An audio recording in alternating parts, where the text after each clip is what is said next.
स्वर्ग और नरक। एक बार एक पवित्र व्यक्ति भगवान से मिला। वह हमेशा स्वर्ग और नरक के बारे में जानना चाहता था।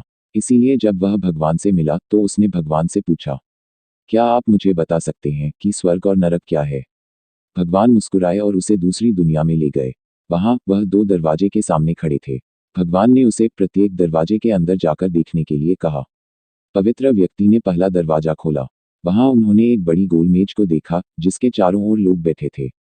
मेज के बीच एक बड़ा बर्तन में स्वादिष्ट सूप रखा गया था। वहां बैठे प्रत्येक लोगों की हाथ में बहुत लंबे चम्मच थे। बीच में सूप के बर्तन तक पहुंचने के लिए चम्मच काफी लंबे थे। लोग लंबे चम्मच के कारण भोजन नहीं कर पा रहे थे। वहां के सभी लोग बहुत पतले और बीमार दिख रहे थे। वहां लोग बहुत दुखी थे। लोगों को देखकर पवित्र व्यक्ति डर गया।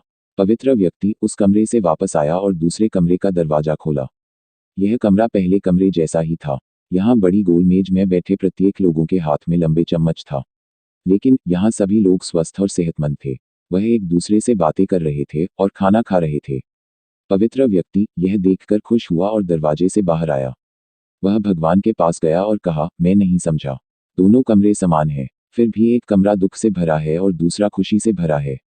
भगवान ने समझाया, आपने देखा कि लंबे चम्मच दूसरों को खिलाने के लिए पर्याप्त है, लेकिन अपने आप को खिलाने के लिए पर्याप्त नहीं है।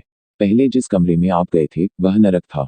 वहां लोग केवल अपने बारे में सोचते हैं, दूसरों की मदद नहीं करना चाहते हैं, जिसके कारण वे खुद को खिलाने में सक्षम नहीं है।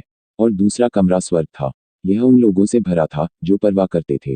वे एक दूसरे का समर्थन करते हैं और एक दूसरे को उन लंबे चम्मच से खिलाते हैं जिससे वे खुश रहते हैं। कहानी की शिक्षा, अगर हम एक दूसरे को समर्थन करना सीखते हैं तो हम अपने जीवन को स्वर्ग बना सकते हैं।